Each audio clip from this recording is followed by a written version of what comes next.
Coucou tout le monde, bienvenue dans cette nouvelle vidéo. On va faire ma automne TBR, ma automne pile à lire.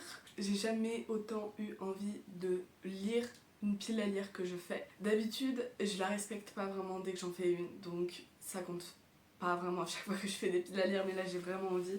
Je sais que je vais pas tous les lire parce que je vais présenter beaucoup de livres et que j'ai pas la capacité de tous les lire, je me connais, mais j'ai vraiment envie de les lire et je vais essayer d'en lire un maximum.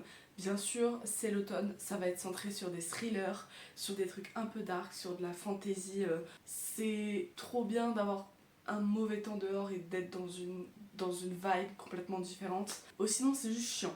Mais pour lire, c'est incroyable l'automne. Donc, let's go. Je vais présenter pas mal de livres. En vrai, je vais essayer de me limité à 10. Faut savoir que je n'ai pas du tout prévu les livres que je vais présenter dans cette vidéo, donc ça va être hyper spontané. Mais là j'ai déjà plein d'idées de livres qui me viennent en tête. Donc on est go, j'espère que cette vidéo vous plaira et let's go. Alors en premier, un livre que j'ai acheté littéralement hier et que j'ai acheté spécialement pour cet automne, The Reappearance of Rachel Price de Holly Jackson. Donc c'est celle qui a écrit A Good Girl's Guide to Murder. J'ai trop hâte, du coup c'est un thriller young adulte, donc tout ce que j'aime. J'ai pas vraiment lu le résumé, mais je sais juste que c'est en gros Rachel Price qui a disparu pendant 5 ans, 16 ans, my bad, 16 ans, et elle réapparaît, et donc du coup il va y avoir tout un mystère de mensonges en mode pourquoi elle a disparu, pourquoi elle est réapparue, et je sais pas, ça va trop me changer de la vibe de A Good Girl's Guide to Murder, parce que pour l'instant c'est le seul livre que j'ai lu de Holly Jackson, et j'aime énormément comment elle ficelle tout et comment elle raconte ses histoires, donc j'ai trop hâte de voir comment elle a écrit celui-là.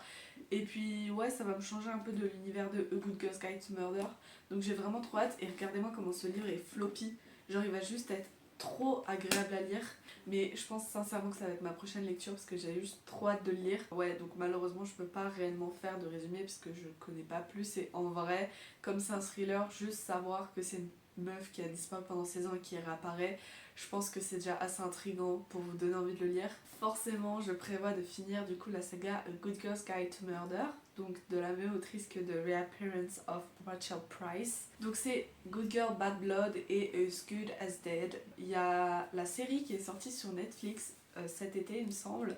Moi, j'ai pas forcément aimé des masses, mais je sais qu'il y a énormément de gens qui ont aimé, donc n'hésitez pas à aller la voir. Pour faire un petit résumé du tome 1, en gros, c'est l'histoire d'une meuf qui est morte dans la ville. Et en gros, on a accusé son petit ami qui, du coup, est mort lui aussi du crime. Et donc, des années après, on va suivre Pippa Fitz-Moby qui, elle, pour un projet d'école, pour aller à l'université, etc., va décider d'enquêter sur ce cold case parce qu'elle est convaincue que le gars qui a été accusé n'est pas le vrai tueur. Donc elle va enquêter pour essayer de vraiment résoudre cette affaire. Et en cours de route, du coup, elle va s'allier avec le petit frère, enfin du présumé meurtrier. Donc il va y avoir une petite romance entre eux, mais dans le tome 1 il n'y a pas du tout de romance, c'est vraiment de l'enquête. Holly Jackson, elle montre à quel point enquêter sur un truc aussi sombre et un truc aussi dangereux, ça peut détruire des vies et ça détruit la vie du personnage principal. Et je sais que dans celui-là, ça va particulièrement détruire la vie de Pippa. Donc j'ai trop hâte de voir, je sais que je vais pleurer déjà rien que le tome 1, il s'est rien passé de fou. Mais j'ai quand même eu les larmes aux yeux, donc voilà, lui, je le considère un peu comme un tome de transition, même si j'ai hâte de le lire. Mais lui, je sais qu'il va me détruire, c'est lui que j'ai réellement hâte de lire. Mais du coup, j'ai trop hâte, je pense que ça va être un automne full Holly Jackson pour être honnête. Parce que, je sais pas, j'ai une envie de lire cette autrice. Et franchement, je pense que c'est la saga de thriller YA la plus connue sur internet, surtout en ce moment.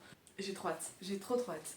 Ensuite, bien sûr, une autre autrice qui est littéralement faite pour être lue en automne, c'est Olivia Blake. Donc j'ai deux de ses livres. Celui-là, je l'avais acheté quand j'étais en Angleterre en avril, et celui-là, j'ai acheté il y a genre 2 ans. Mais comme je l'avais acheté en anglais il y a 2 ans, j'étais pas sûre, parce que je commençais à lire en anglais, et j'étais pas sûre d'avoir le niveau. Mais maintenant, ça fait 2 ans que je lis pratiquement exclusivement en anglais, donc j'ai trop hâte de les lire. Voilà, celui-là il est plus magique, c'est plus une fantaisie, un peu fan family. On va suivre 6 personnages, du coup il y a 6 points de vue je crois, mais je sais pas non plus plus que ça les détails. Je sais que c'est une duologie, une trilogie, je sais pas, je sais qu'il y a un deuxième tome. La magie c'est genre un peu la connaissance, vous voyez, genre l'intelligence et tout. Bref, je vais pas dire de bêtises, mais j'ai juste trop hâte de le lire, ça fait 2 ans qu'il attend. Et franchement, il a eu son heure de gloire sur les réseaux et j'ai trop envie de savoir pourquoi les gens l'ont autant aimé. Après, ce qui paraît, c'est soit ça passe, soit ça casse, donc on verra bien. Et du coup, après, on a One for My Enemy. Donc lui, c'est un peu moins une fantasy, il me semble. C'est juste 2 familles rivales où en fait ils vont. Oh, il y a des illustrations dedans. J'adore. Les livres d'Olivier Blake, il y a tout le temps des illustrations trop belles dedans. J'aime trop. C'est une fantaisie parce que c'est des sorciers. C'est une famille rivale, enfin c'est 2 familles rivales je crois, qui vont s'affronter pour avoir le plus de pouvoir, je crois. Donc c'est tout ce que j'aime. Pouvoir, magie, rivalité. Et j'ai trop hâte de découvrir aussi l'écriture de cette autrice parce que à ce qui paraît elle écrit vraiment super bien. C'est vraiment super beau à lire et hyper fluide. Ensuite, je prévois de lire celui-là, Satan Key. Si jamais vous avez regardé mes anciennes vidéos et que vous ne découvrez pas et que vous ne me découvrez pas grâce à celle-là, vous savez que The Raven Cycle est ma nouvelle saga préférée. Donc ça commence avec le premier tome bien sûr, c'est The Raven Boys. On va suivre du coup Blue qui est dans une famille de médiums, donc qui ont des pouvoirs spirituels, etc. Et elle, c'est la seule qui n'a pas vraiment de pouvoir en rapport avec ça. Juste, c'est un peu un amplificateur, donc quand elle est là, quand on la touche, il se passe plus de choses et les médiums autour d'elle arrivent mieux à ressentir les esprits, etc. Et en parallèle de ça, on va suivre un groupe de 4 meilleurs amis qui enquêtent sur le mystère de Glendower et les lignes de Ley. Donc en gros, les lignes de Ley, c'est un peu dur à expliquer, mais c'est des livres spirituels d'énergie magique. Et du coup, il y en a une dans leur ville, donc Henrietta. Et il y a toute une légende autour de Glendower, donc c'est celui qui est un peu à donner l'énergie à la ligne de Ley, qui est un peu à réveiller tout ça. Et en gros, il est endormi dans une tombe. Et en gros, ils vont essayer de trouver son corps, de potentiellement le réveiller pour résoudre tout ce mystère, etc. Et du coup, ça, c'est le 4e tome, aka le dernier tome. Et en vrai, je le repousse, mais j'ai trop hâte parce que forcément, c'est le dernier tome et j'ai extrêmement du mal à lire les derniers tomes. J'ai hâte, j'ai envie et à chaque fois que je le fais, je suis trop contente. C'est vraiment un magistral. Mais c'est quand même le dernier tome d'une de mes nouvelles sagas préférées. Donc un peu dur à avaler le fait que après ça sera fini. Donc j'ai vraiment super hâte. Les 3 premiers tomes, je les ai littéralement enchaînés. Et lui, j'ai attendu pour le lire parce qu'en vrai là j'ai pas vraiment eu le temps depuis la fin des vacances de lire. Et encore actuellement je n'ai pas le temps, donc je sais pas réellement quand est-ce que je vais lire tout ça. Mais en tout cas j'en meurs d'envie. Surtout lui. Genre lui c'est le top. C'est vraiment celui, vous pouvez être sûr que je vais le lire cet automne, il n'y a aucun doute là-dessus. Déjà, la saga, je l'ai lue cet été, j'ai regretté de le lire pendant l'été, parce que c'est pas du tout une vibe d'été, en fait, c'est vraiment une vibe d'automne à fond. Il y a de la magie, c'est un peu dark, même l'atmosphère, en fait, elle est assez grise, un peu brouillard et tout, vous voyez. Finir cette saga avec la bonne vibe aka l'automne, ça va juste être parfait et je pense que je pourrais pas mieux l'apprécier que le lire en automne. Donc vraiment je pense que j'attendais un peu d'être en automne pour pouvoir finir cette saga comme il se doit. Je sais que je vais pleurer en fait parce que j'ai déjà pleuré pour les 3 premiers tomes. Lui c'est le dernier donc il va forcément se passer des dingueries, donc je sais que je vais encore plus pleurer et je vais potentiellement y laisser mon âme. Ça je peux mourir pour cette histoire, ces personnages, cette saga, mais je donne ma vie tellement je les aime. Ensuite, alors je suis un peu en retard, je suis désolée, mais il serait temps de lire The Inheritance Game, donc de Jennifer Lynn Barnes. J'ai genre 2 ans de retard. Ça fait 2 ans je crois que ce livre est hyper connu sur les réseaux et que je l'ai toujours pas lu. Je pense que pareil, j'attendais un peu l'automne, mais je suis sûre que ça va être un banger et que ça va me plaire. Petit résumé, on va suivre Avery Grants, qui est un peu une fille pauvre. Je crois même qu'elle est SDF, mais je suis pas sûre, en tout cas elle a pas d'argent.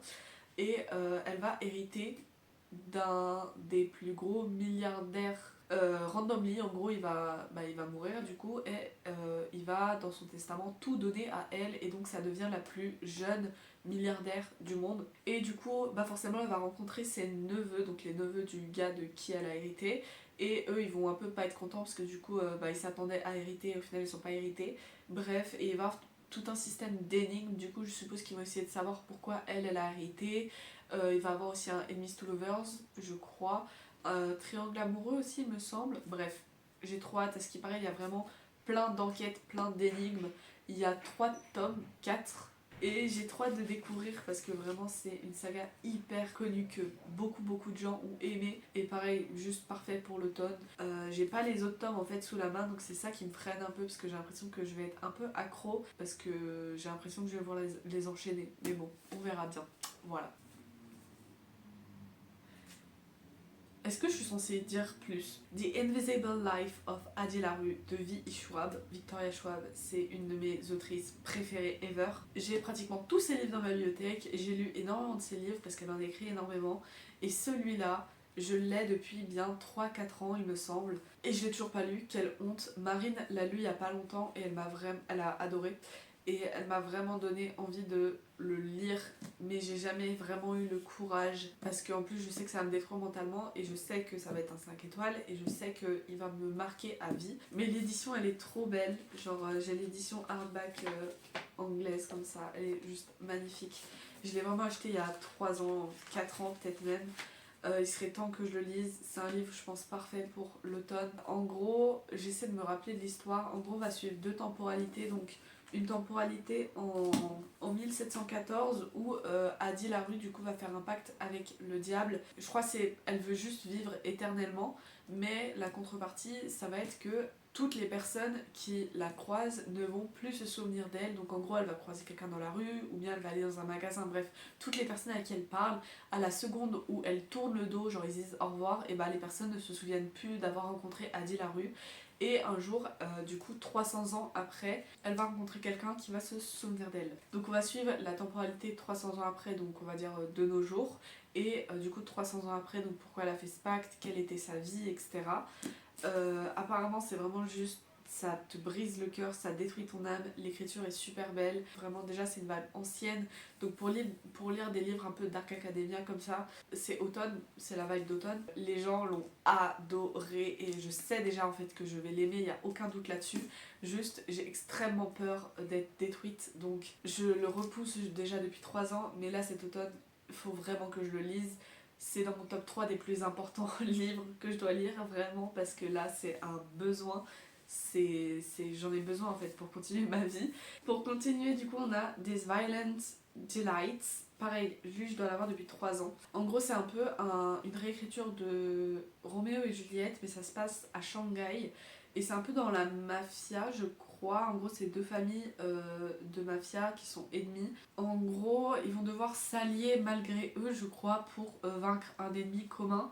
Et donc, du coup, il va avoir un Enemies to Lovers, un peu du coup une Forbidden Romance. Bref, j'ai trop hâte. Sur les réseaux, il a archi fait parler et il y a une amie à moi qui l'a énormément aimé. C'est devenu un de ses livres préférés. Tout le monde le connaît, énormément de gens l'ont lu. Et moi, je suis encore en retard. Mais je sais pas pourquoi, c'est pas vraiment une vibe d'automne, mais j'ai vraiment envie de le lire en automne. Je sais pas, moi, à partir du moment où il y a Enemies to Lovers et tout, ça me donne envie de le lire en automne. En plus, ça se passe en 1926, donc c'est peut-être pour ça que j'ai envie de le lire en automne. Pour moi, vraiment, les livres qui se passent à l'ancienne, c'est vraiment une vibe d'automne. En plus, ça se passe à Shanghai, donc ça va, je vais vraiment être dépaysée, genre. Trop hâte à Enemies to Lovers. Ça fait trop longtemps, je suis trop contente. Ensuite, cette fin d'automne, alors attendez, je vais juste prendre le premier tome parce que je vais pas prendre les 8 livres qui font partie de cette saga. J'ai prévu de continuer la saga Red Rising. Je promets pas de la finir parce qu'il y a énormément de tomes et je pense que je vais avoir besoin d'une petite pause entre chaque tome parce que vraiment c'est éprouvant cette saga. J'avais lu du coup le premier tome il y a 2-3 ans je crois. Et j'ai jamais vraiment continué alors que c'est vraiment un banger, je l'ai mis 5 étoiles. C'est une fantasy, enfin plus science-fiction adulte. De ce que je me souviens du premier tome, en gros, ça se passe dans l'espace et ils sont classifiés par couleur, ça se voit dans leurs yeux, leur couleur. Et en gros, on va suivre Darrow qui est un rouge, donc vraiment le bas de l'échelle. En fait, dès les premières pages, déjà, tu pleures parce qu'il se passe un truc de malade et du coup, il va vouloir se venger et donc il va s'incruster dans les ors, donc les plus hauts gradés, pour s'entraîner et tout. Et c'est un peu un Hunger Games dans l'espace, le premier tome, si vous voulez savoir, mais après, c'est complètement autre chose. Et l'écriture, elle est juste magistrale, c'est juste magnifiquement bien écrit, c'est juste magnifiquement bien construit, c'est incroyable. Genre, vraiment, c'est une des meilleures sagas niveau qualitative du siècle. Je sais pas comment dire. Vraiment, c'est de la pure qualité, je ne saurais pas comment le dire autrement. Donc il s'agirait vraiment que je continue à lire cette saga, au moins en fait la première trilogie, parce qu'après ça continue sur d'autres livres, mais la trilogie de base c'est quand même Red Rising, Golden Sun et Rising Star. Mais là pareil encore, c'est des livres qui vont prendre mon âme et qui vont l'emporter loin. Mais de toute façon mes lectures d'automne c'est généralement le mois où j'éprouve le plus, enfin où je pleure le plus dû à mes livres et où vraiment je perds totalement mon âme parce que les livres me la prennent. Voilà globalement. Donc il y a plein d'actions, il y a énormément de stratégies, je vais devoir vraiment mettre mon cerveau à l'épreuve pour tout comprendre. C'est assez gore, on va pas se mentir, donc préparez-vous si jamais vous voulez lire, mais une envie vraiment de continuer cette saga depuis des années.